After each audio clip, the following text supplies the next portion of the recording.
en el capítulo 5 el día de hoy. Em, y entonces vamos a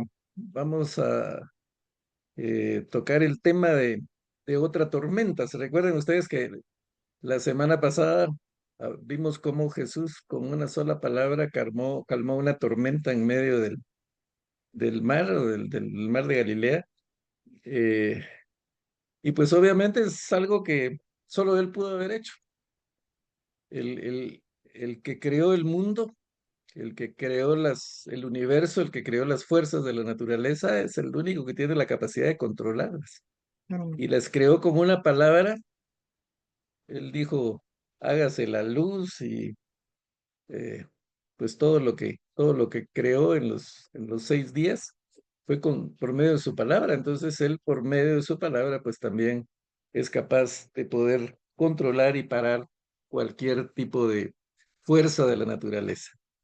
Y una vez que Jesús hubo calmado la tormenta, como veíamos la semana pasada, hubo una paz completa, una paz casi que eh, preocupante, porque imaginen ustedes en medio de la oscuridad, en medio de la noche, en medio del lago, y que no se oiga pero ni un grillo, porque no hay grillos en el agua, sino un silencio absoluto, una paz total. Pero esa es la paz del Señor, la paz que sobrepasa todo entendimiento. Entonces, hoy vamos a ver otra tormenta. Ya vimos una tormenta de la naturaleza. Ahora vamos a ver una tormenta espiritual. Y eh, pues vamos a ver cómo Jesús calma esa tormenta también, esa tormenta espiritual. Vamos a ver cómo calma a un atormentado. La palabra, eh, pues atormentado viene de eso, viene de tormenta, porque es lo mismo. Así como hay una gran revolución en la naturaleza, en el mar, cuando se origina una tormenta, pues así también en el hombre, en el ser humano hay una tormenta grande. Solo déjenme ver por qué está esto así, no lo puedo ampliar. Ya saben que la tecnología me abruma y no sé qué pasó aquí. Pero sí están viendo la presentación, hermanos. Sí. Sí, sí se ve. Ok. Algo pasó que no puedo, no la puedo abrir completa.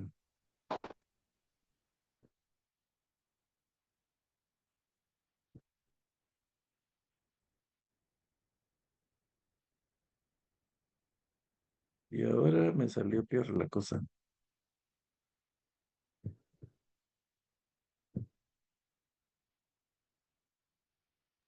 Pero se ve Pero, bien. Sí. sí, pero ahora no la miro yo. Oh. Aquí vamos.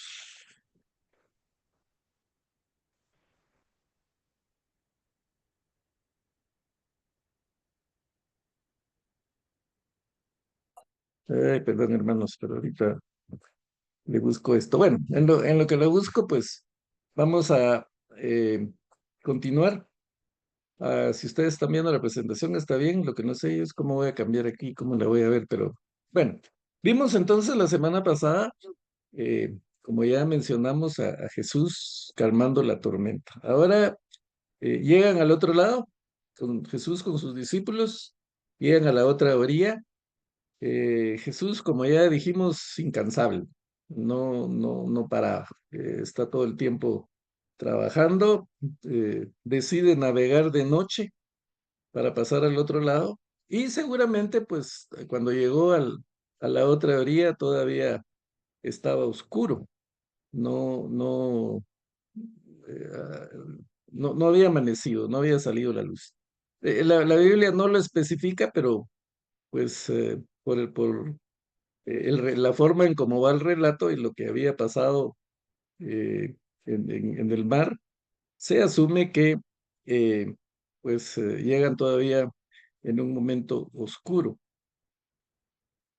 al, al otro lado, a la otra orilla.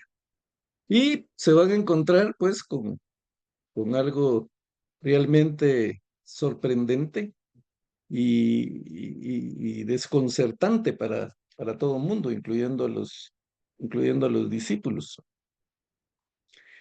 Porque llegan, bueno, a una ciudad que se llama Decápolis. Deca significa 10 y polis ciudades. Esto eran 10 ciudades que estaban del otro lado. Y estas ciudades fueron construidas como una estrategia del gobierno romano.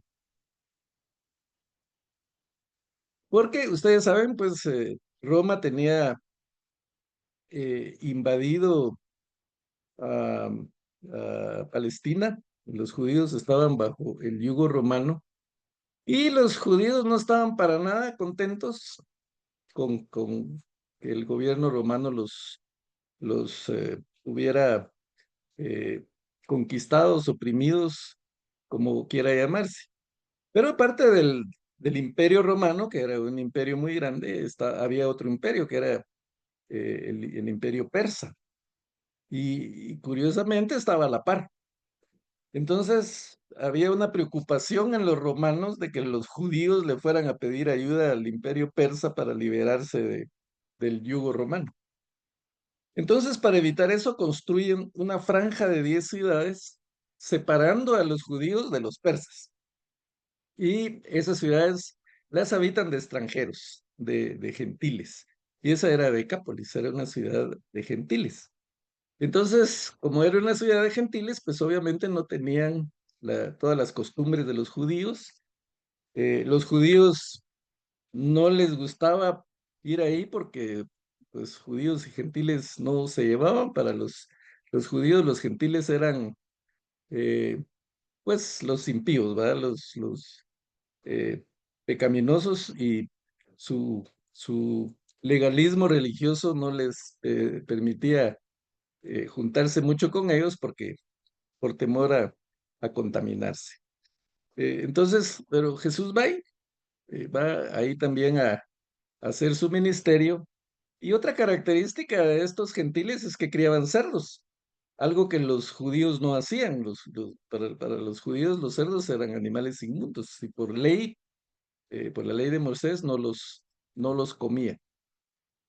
Entonces, ese es el contexto. Jesús y sus discípulos llegan, eh, pues probablemente todavía, como dijimos, cuando estaba oscuro, y se encuentran con un cuadro, pues, aterrador, podríamos decir, porque le sale al encuentro un hombre eh, totalmente endemoniado. Em,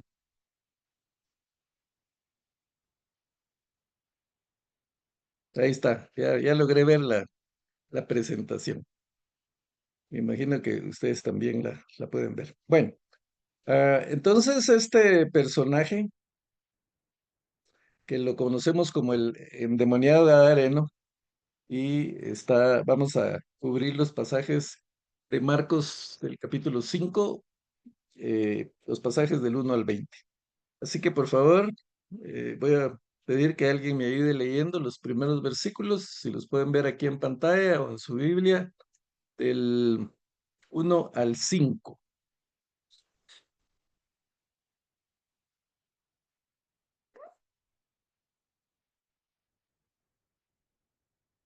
¿Quién nos ayuda, hermanos, a leer? Es para que no se me duerman, que participen ustedes también.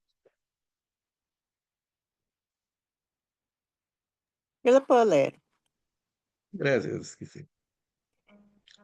Dice, vinieron al otro lado del mar, a la región de los Gadarenos, y cuando salió él de la barca, enseguida vino a su encuentro de los sepulcros un hombre con un espíritu inmundo, que tenía su morada en los sepulcros, y nadie podía atarle, ni aun con cadenas, porque muchas veces había sido atado con grillos y cadenas, mas las cadenas habían sido hechas pedazos por él y desmenuzados los grillos, y nadie le podía dominar. Y siempre, de día y de noche, Andaba dando voces en los montes y en los sepulcros, e hiriéndose con piedras. Gracias. Bueno, entonces vemos lo que habíamos platicado. Ya llegan a la otra orilla, a esta región llamada Decápolis y a este lugar que es de los Gadarenos.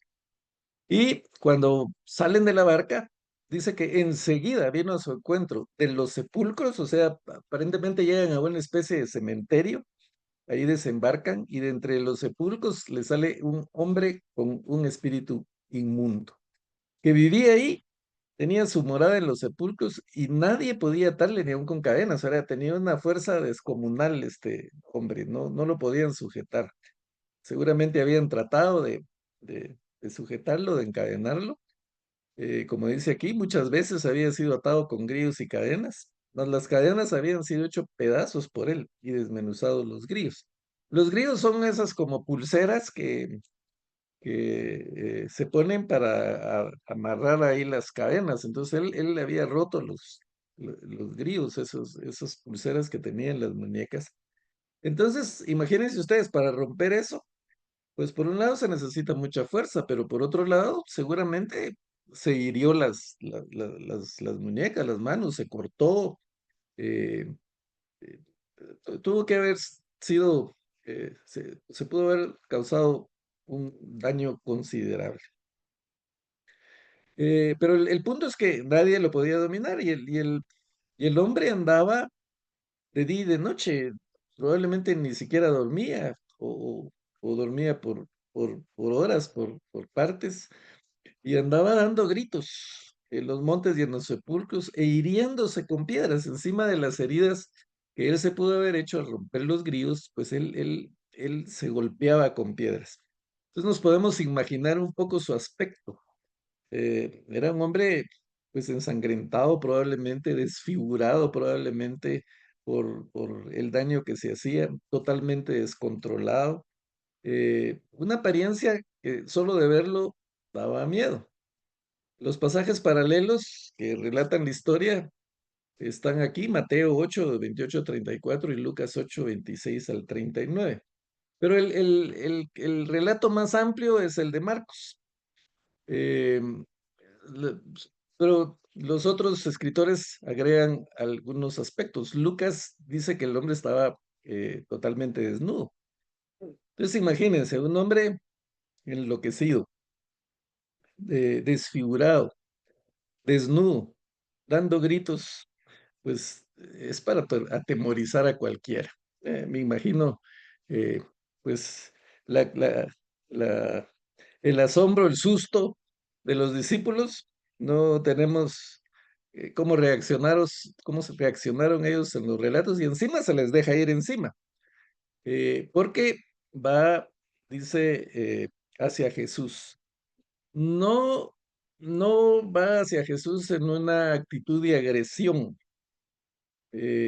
como podría pensarse. Pero por el texto vemos que es otra su actitud, porque el versículo 6 dice, cuando vio pues a Jesús de lejos, corrió y se arrodilló ante él. Y clamando a gran voz dijo, ¿qué tienes conmigo, Jesús, Hijo del Dios Altísimo? Te conjuro por Dios que no me atormentes. Es muy significativo este asunto porque este, eh, este hombre, bueno, no él realmente, sino el demonio, los demonios que están dentro de él, pues van y se postran ante Jesús, de alguna manera reconociendo la superioridad de Jesús y con el mismo clamor que andaba este hombre gritando, pues con ese mismo clamor, porque dice, clamando a gran voz, le dicen, ¿qué tienes conmigo? Jesús, Hijo del Dios Altísimo. Eh, es irónico lo que pasa aquí porque si ustedes se recuerdan cuando estudiamos la semana pasada el tema de que Jesús calma la tormenta, cuando los discípulos ven lo que Jesús puede hacer, su expresión es, ¿quién es este? Que los vientos y el mar le obedecen. Los discípulos hasta este punto no se habían dado cuenta quién era Jesús. No tenían claro quién era Jesús. Y la pregunta lo dice todo. ¿Quién es este? Sin embargo, el demonio sabe perfectamente quién es, porque lo llama por su nombre, Jesús, y le dice, Hijo del Dios Altísimo. Eh, hemos mencionado anteriormente, en más de una oportunidad, que no es suficiente con creer que Jesús vino al mundo, con creer que murió en la cruz del Calvario por mis pecados, con creer que resucitó y está a la diestra del Padre. Eso no significa mayor cosa, porque Santiago dice, ¿crees en Jesús? Muy bien, pero te cuento que los demonios también creen y tiemblan. En este pasaje lo vemos. O sea, creer solo por creer no significa nada. Creer, el creyente de verdad es alguien obediente a Jesús, es alguien que está en comunión con Dios, es alguien que tiene intimidad con el Señor. Satanás no tiene intimidad, no tiene nada que ver, y aquí lo dice el demonio. ¿Qué tienes que ver con nosotros? ¿Qué tienes que ver conmigo? Como quien dice, tú ocúpate de tus asuntos y yo me ocupo de los míos, pero no tenemos ninguna relación. El hombre lejos de Dios es así, no tiene ni quiere ninguna relación con Dios. Y por supuesto que Satanás conoce al Señor. Recordemos que él era un ángel, eh, y no era cualquier ángel, tenía su autoridad, porque si vamos a Judas en el capítulo 1 y versículo 6 dice, y a los ángeles que no guardaron su dignidad, o sea, eran ángeles con dignidad, eran dignos, eh, pues tenían su estatus, podríamos decir, pero dice a los ángeles que no guardaron su dignidad, sino que abandonaron su propia morada, los ha guardado bajo oscuridad en prisiones eternas para el juicio del gran día. O sea, los demonios están en el mundo, pero tienen su libertad limitada, o sea, dependen del Señor. El Señor tiene que autorizarles, tiene que permitirles hacer las cosas. Recordemos el libro de Job. Satanás se acerca a Dios y a acusar a Job y a decirle que le quite todo lo que tiene, etcétera, etcétera, y el Señor es el que le da permiso, Él es el que lo deja hacer eso. Si de otra manera, Satanás no hubiera podido hacer nada. Entonces, el Señor muchas veces permite eh, que Satanás actúe y que actúen ciertas personas que, pues, a lo mejor no quieren saber nada de Dios, no tienen que ver nada con Él. Y el apóstol Pablo lo dice, por cuanto no quisieron tomar en cuenta a Dios, el Señor los entregó a sus pasiones vergonzosas, a todo tipo de actos inmorales que puedan hacer. O sea, el Señor no obliga a nadie, no ata a nadie, el Señor nos da libertad. Pero cuando no lo tomamos en cuenta, pues Él permite que Satanás pues eh, opere en las personas, como una especie de juicio por el hecho de no querer tomarlo en cuenta, o por el hecho de tomar algunas actitudes contrarias a- a- al Señor. Hay gente que eh, se dice, pues, no conozco ningún caso específico, pero se dice que hay gente que hace pacto con el diablo, o gente que, pues, practica la brujería, o que visitan a los brujos, cosas satánicas alejadas de, de la voluntad de Dios, porque nosotros sabemos que el hombre vive como que preocupado por lo que va a pasar, por el futuro, qué va a pasar mañana, ¿Será que va a haber otro terremoto? ¿O qué va a pasar con la economía? Siempre hay en el mundo secular esa tensión de lo que pueda pasar en el futuro. Pero los cristianos sabemos, estamos seguros de nuestro futuro, sabemos hacia dónde vamos. Eh, yo que no recuerdo si lo mencioné en el estudio de la semana pasada, pero a finales del siglo XX surgió una teología, la teología de la esperanza se llamaba. Y había un concepto en esa teología interesante, porque en el mundo secular decimos, bueno, lo que hagamos hoy, las decisiones que tomemos hoy van a incidir en nuestro futuro. Y el futuro es incierto, no lo podemos controlar, pero con nuestras decisiones, si son buenas, pues la causa y efecto nos va a decir que vamos a tener un efecto positivo y la causa y efecto nos va a decir que si son malas vamos a tener un efecto negativo. Pero la teología de la esperanza era diferente, decía, el futuro no depende del presente, sino el presente depende del futuro. Y eso es un poco extraño, pero si lo analizamos, lo que significa es que nosotros los cristianos sabemos nuestro futuro, sabemos a dónde vamos. Y porque sabemos nuestro futuro es que actuamos como actuamos, hacemos lo que hacemos ahora, porque vivimos con la esperanza de un futuro eterno, vivimos con la esperanza de estar en la presencia de Dios un día, vivimos con la esperanza de que vamos a un lugar inimaginable. Entonces, esa es la esperanza del cristiano. Eh, pero bueno, volviendo al tema, para no desviarnos mucho, pues está Satanás, ese ángel de luz que cayó en picada de su morada, estaba él en gloria y se trajo a varios con él. Entonces, llega a la tierra, pero totalmente desprovisto de toda la gloria que podía tener en los cielos. Y ese es el hombre lejos de Dios, es un hombre totalmente despojado de todo, como este endemoniado.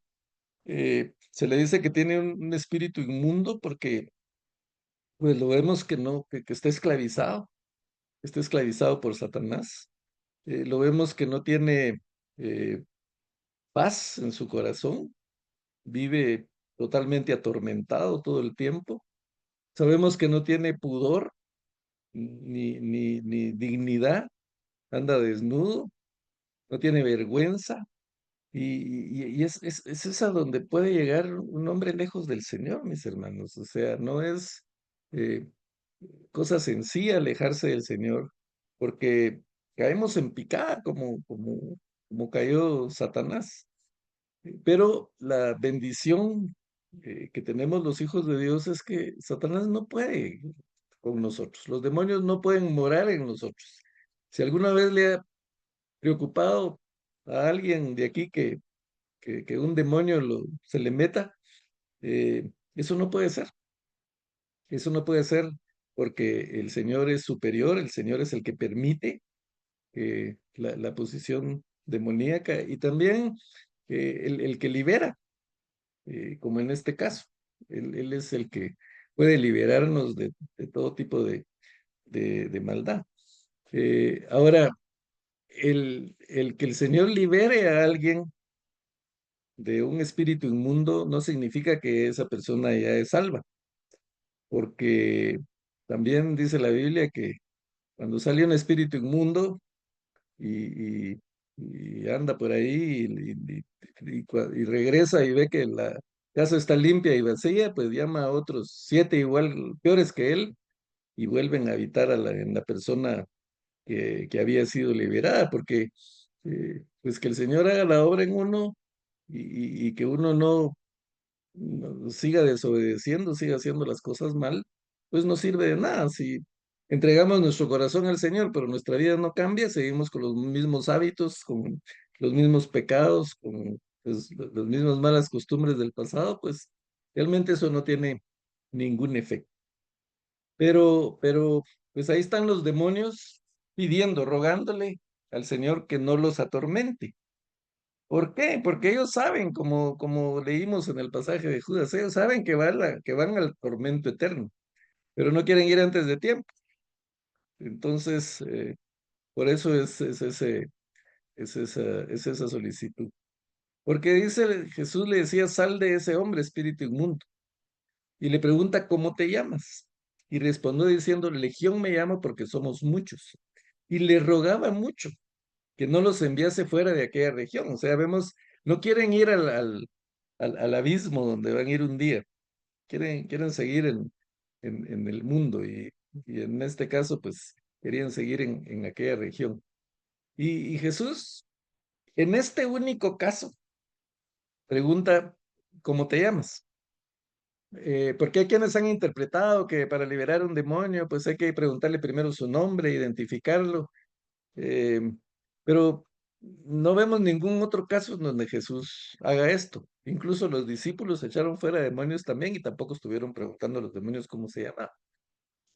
Lo que vemos aquí es que está una persona hablando, perdón, un demonio está hablando. Sin embargo, son muchos los que están.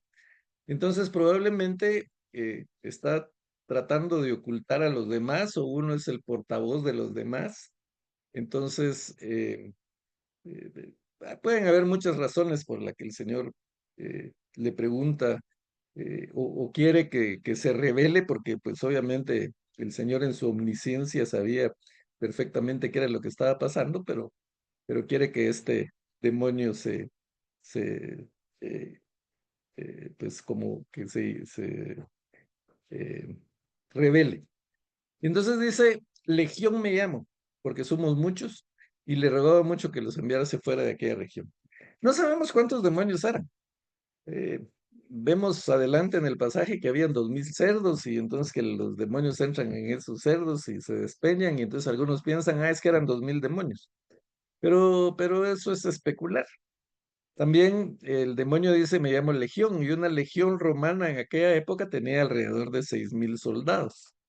Entonces, si era una legión como tal, pues pudieron haber sido 6000, pudieron haber sido 2000 o menos, pero el tema es que no era uno solo, eran muchos demonios que estaban atormentando a aquel hombre. Y vemos en las escrituras que funciona así. eh, Con, con frecuencia, pues es más de un demonio. En María Magdalena, por ejemplo, el Señor la liberó de 7 demonios. Entonces, Satanás actúa así también, con sus huestes de las regiones oscuras. Y es significativo que el hombre este anduviera entre las tumbas y anduviera en la oscuridad, porque, pues, obviamente el pecado se relaciona mucho con la oscuridad, con la muerte. Estábamos muertos en nuestros delitos y pecados, dice, cuando el hombre está en pecado, está espiritualmente muerto. Y por eso, pues, es significativo que este hombre anduviera entre las tumbas y en la oscuridad. Entonces, estaba ahí cerca del monte un gran hato de cerdos paciendo. Y le rogaron todos los demonios diciendo, aquí habla en plural, anteriormente estaba hablando en singular, un representante de los demonios, aquí hablan todos. Y dice, envíanos a los cerdos para que entremos en ellos. Y luego Jesús les dio permiso. Otra vez vemos la autoridad de Jesús. No puede ni siquiera habitar un cerdo, meterse en el cuerpo de un cerdo sin que el Señor les dé permiso, sin que el Señor les autorice, mucho menos en un ser humano, mucho menos en un hijo de Dios. Y saliendo aquellos espíritus inmundos entraron en los cerdos, los cuales eran como 1000. Y el hato se precipitó en el mar por un despeñadero, y en el mar se ahogaron. Se ahogaron los cerdos, obviamente los demonios no, pero, pero eso fue lo que el Señor hizo. Entonces vemos la autoridad del Señor. Y hay pues varias enseñanzas que podemos tomar de esto y eso es lo importante. Eh, cómo el hombre lejos de Dios no tiene paz. Eh, eh, Todos pasamos por tormentas internas, por tormentas espirituales, de alguna manera, porque recordemos que no tenemos lucha contra carne ni sangre, sino contra principados y potestades. Y Satanás no puede vencer a Dios, no puede con Dios. Pero entonces anda buscando a su creación, nos anda buscando a nosotros para que nosotros nos rebelemos como Él se rebeló, para que nosotros nos apartemos. Él quiere alejarnos de Dios. Si nosotros glorificamos a Dios, él quiere evitar eso. Si nosotros queremos imitar a Jesús, Él quiere evitar eso. Entonces Él está constantemente buscando cómo entorpecer la obra de Dios, y en el caso de Jesús, pues Él también quería entorpecer su ministerio, pero no tiene el poder para hacerlo, lo sabe. Entonces va tras la creación, va tras nosotros. Y pues también nosotros tenemos que evitar que el demonio trabaje en nosotros. Recordemos lo que Pablo dice eh, con relación al enojo, y hablándole a las parejas, dice, no se ponga el sol sobre vuestro enojo, ni deis lugar al diablo. O sea, el diablo puede exacerbar nuestras emociones, nuestra ira en determinado momento, nuestro miedo en determinado momento. Él trabaja en ese tipo de emociones, pero eh, si nosotros creemos en el Señor, creemos en sus promesas, estamos tomados de su mano, pues eso no debe pasar en nosotros, no debemos dar lugar al diablo.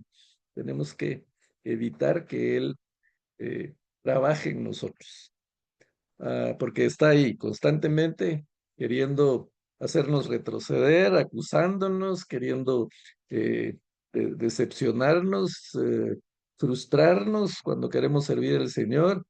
Y pues, como ya dije, todos tenemos nuestras propias batallas, nuestras propias tormentas espirituales por tentaciones, por algún eh, hábito, un mal hábito del pasado, por problemas que se nos presentan en la vida cotidiana, y que muchas veces pues nos hacen olvidarnos que el que está con nosotros es mayor que el que está contra nosotros, y nos debilitamos, y nuestra fe pues tiende a sucumbir, y el enemigo conoce eso y se aprovecha de eso.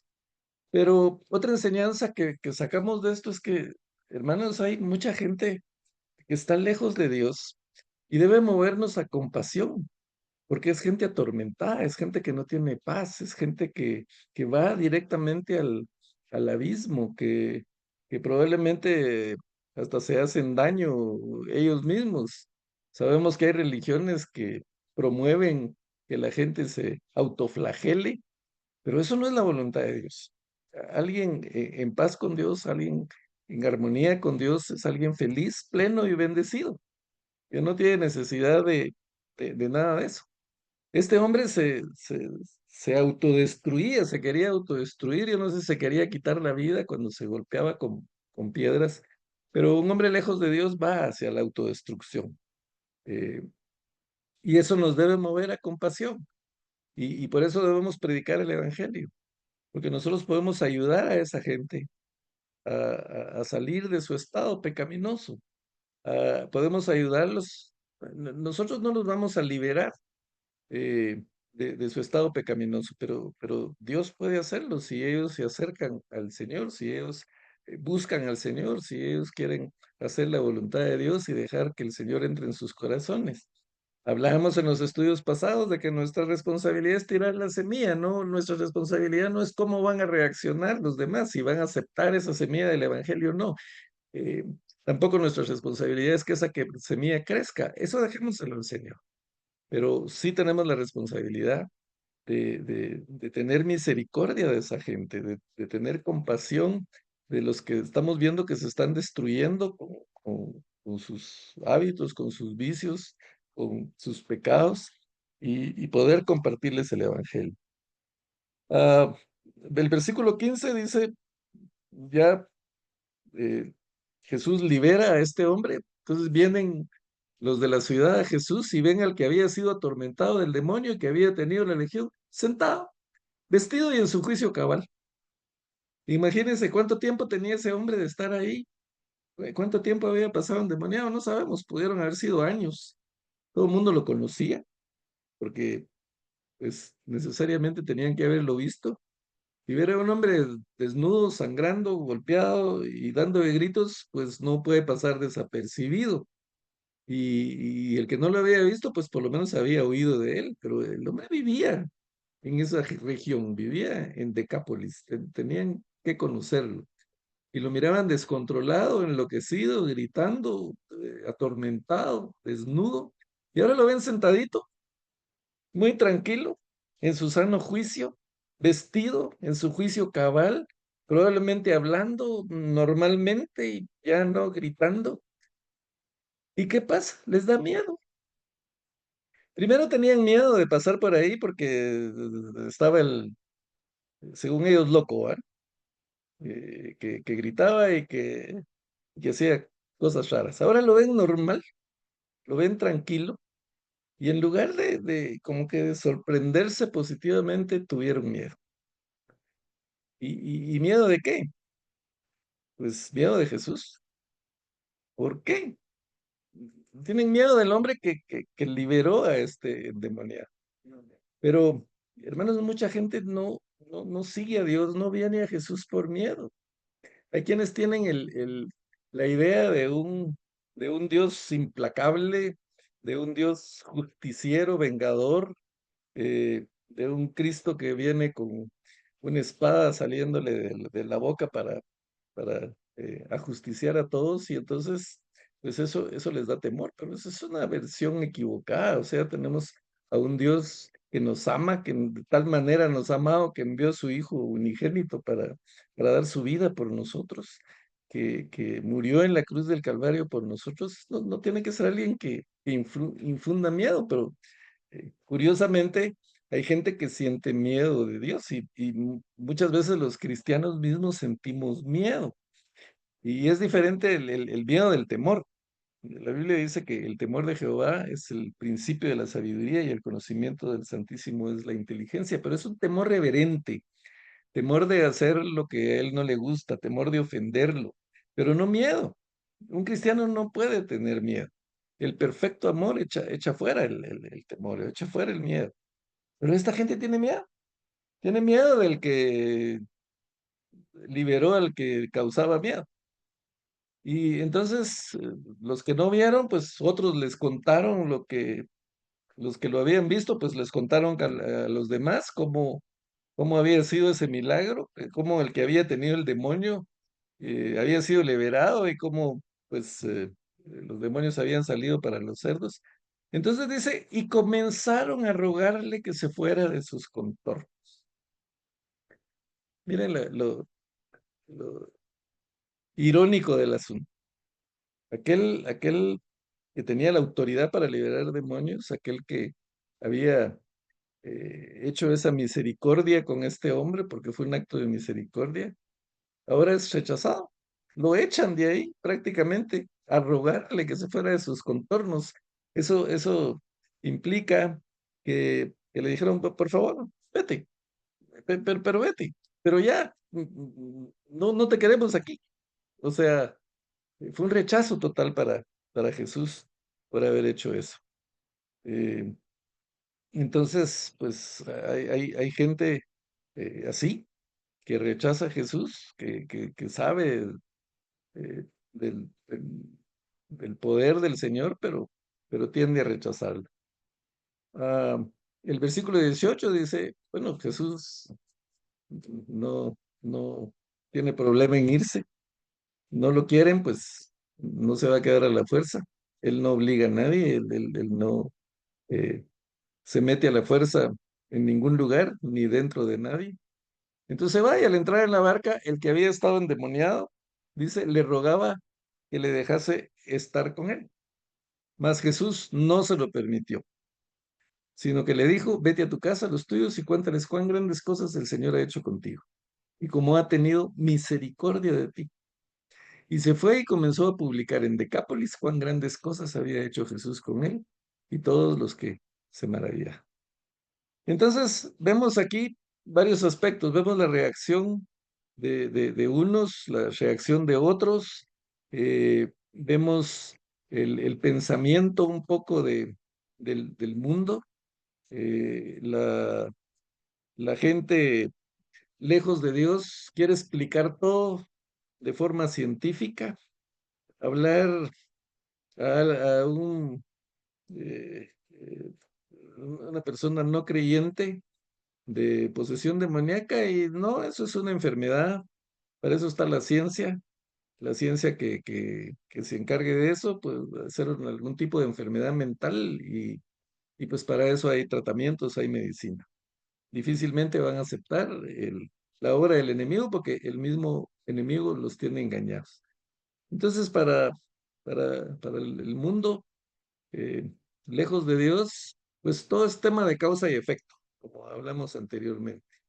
Y eso es lo único que hay. El mundo, el universo ha existido siempre, desde hace millones de años, y todo lo que pasa es efecto de algo que sucedió en el pasado y lo que va a pasar en el futuro es efecto de lo que está pasando hoy. Ese es el pensamiento del mundo. Sin embargo, Justo González, un escritor, un historiador, que, bueno, entre sus escritos tiene 2 tomos, como este, la historia del cristianismo, relata el cristianismo desde el judaísmo hasta nuestros días.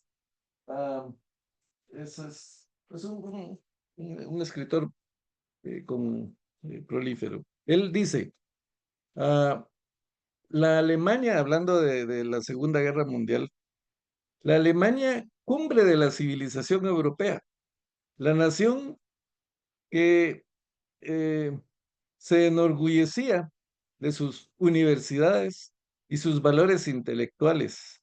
Durante la Segunda Guerra Mundial, dice, fue preso de un fanatismo satánico, hasta ahora desconocido en las más primitivas tribus.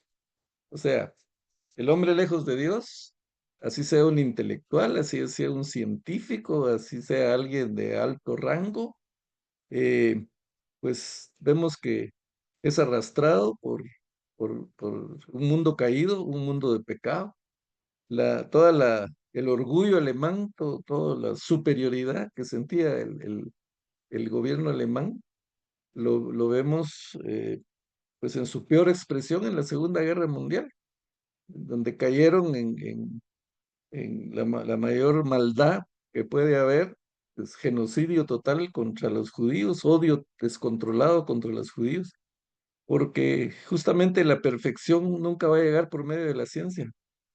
La perfección nada más puede llegar por el único perfecto que es nuestro Padre Celestial. Eh, pero entonces, otra enseñanza que tenemos aquí es que este hombre es un hombre agradecido. Hay que reconocer eso, porque el Señor lo libera y él se siente agradecido y va con Jesús y lo quiere seguir. Y esto tampoco es fácil. No hay mucha gente agradecida. Recordemos a los 10 leprosos, aquellos que fueron sanados. Solo uno regresó a agradecer, los otros 9 ya se vieron sanos y se les olvidó hasta quién era Jesús. Eh, Tenemos que cultivar también nosotros como cristianos el agradecimiento. El Señor ha hecho grandes cosas por nosotros y no debemos olvidar de dónde viene todo lo bueno que tenemos, todo lo bueno que nos pasa, todo lo felices, plenos y bendecidos que somos, y ser agradecidos con el Señor. Entonces este hombre agradecido va con Jesús y lo quiere seguir. Pero aquí hay otra ironía, Jesús no se lo permite. ¿Qué le dice? Le da instrucciones claras. Vete a tu casa, a los tuyos, y cuéntales cuán grandes cosas el Señor ha hecho contigo y cómo ha tenido misericordia de ti.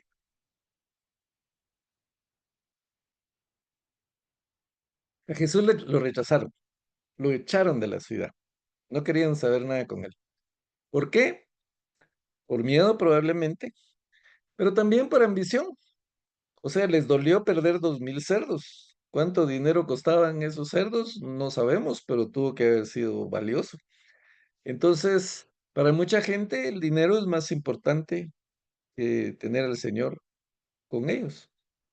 que no nos pase lo mismo, que las riquezas, el bienestar económico nos haga olvidarnos del Señor y que dependemos plenamente de Él, porque el Señor de la noche a la mañana nos puede dejar sin nada.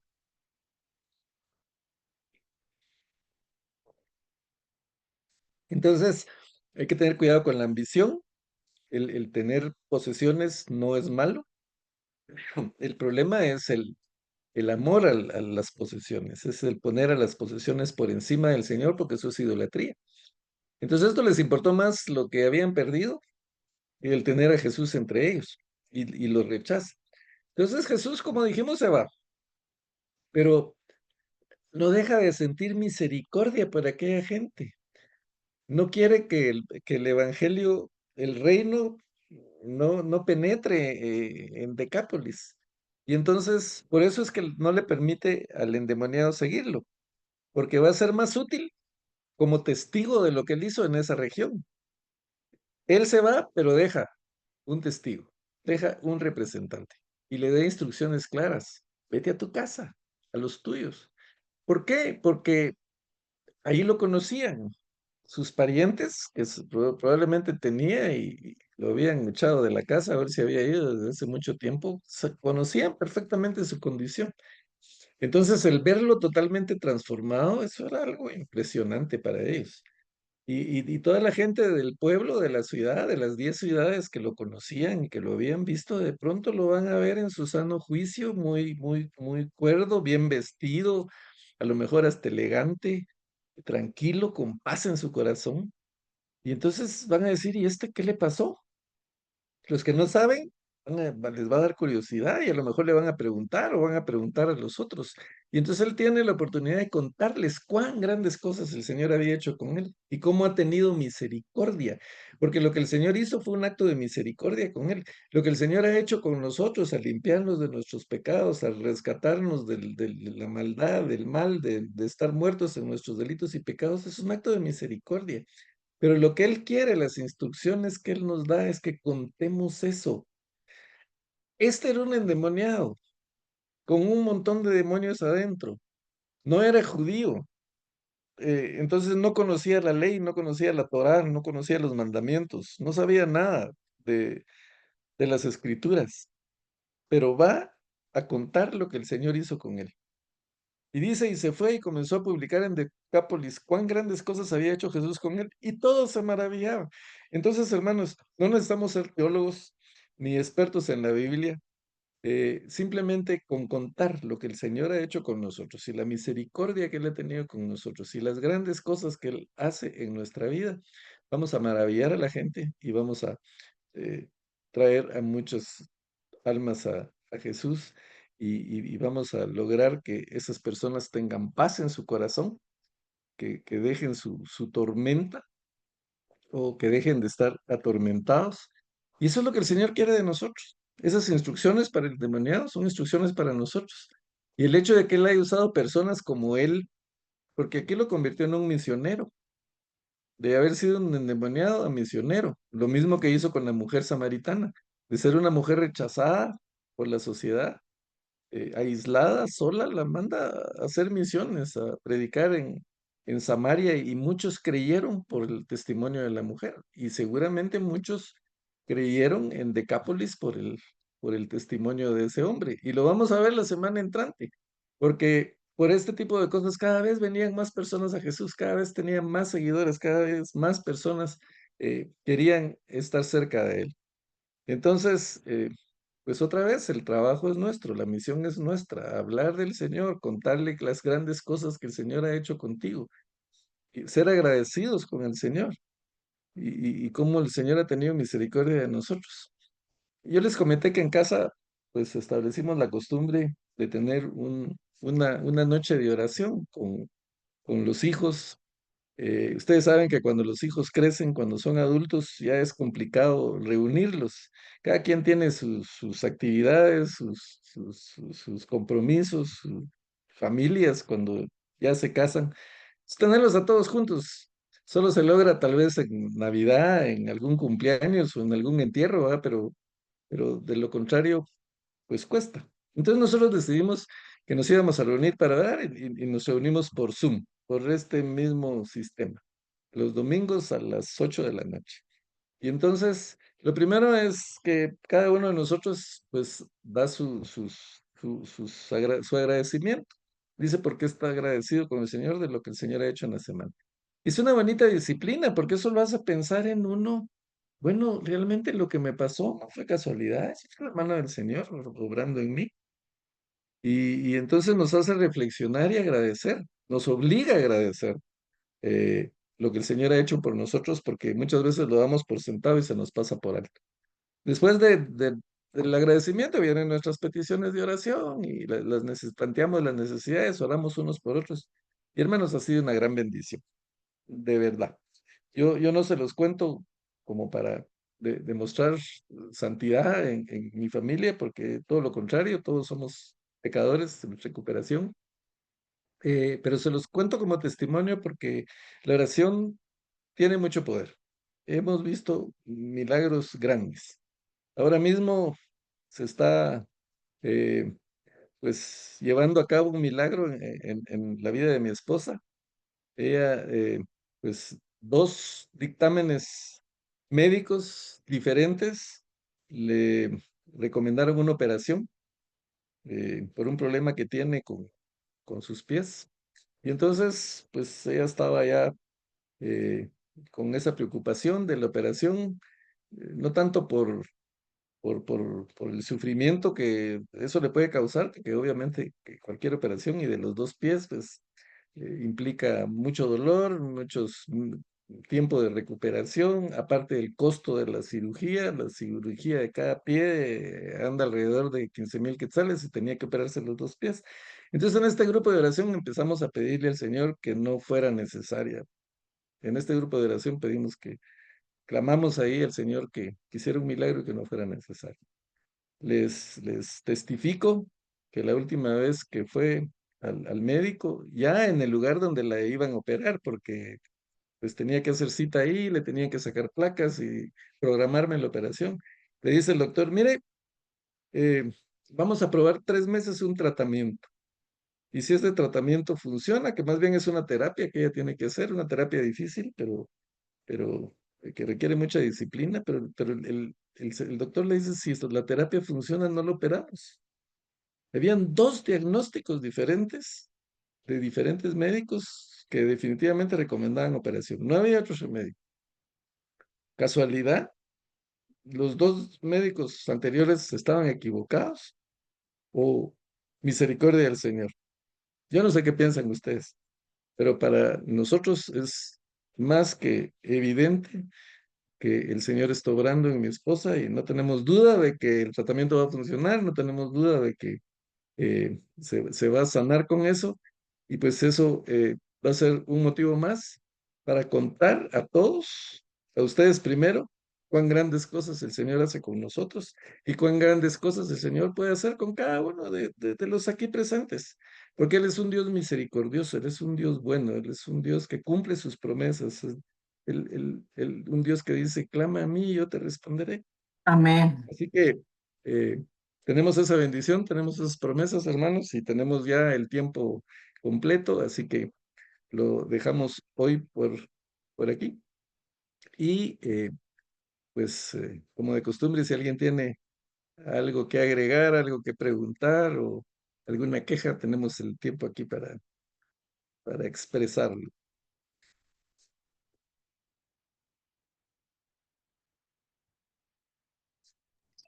No, pues muchas gracias, hermano Walter. En realidad que es un privilegio, ¿verdad? Poder aprender con todos los que estamos aquí presentes y ver de primera mano la misericordia del Señor en nuestras vidas, ¿verdad? En su vida, en la vida de nuestra hermana Odette, ¿verdad? Y seguimos pidiéndole al Señor, ¿verdad? Que sea su perfecta voluntad que pueda tener ese milagro completo en sus pies, ¿verdad?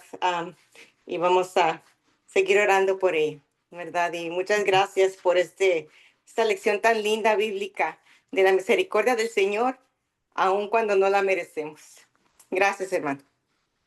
Amén, muchas gracias. Sí, hermanos, o sea, Aquí hay una docena de justos y dice la Biblia que la oración del justo puede mucho, así que si pueden apoyarnos con esa petición para que pues mi esposa sane no por obra humana, sino por la misericordia y la mano del Señor.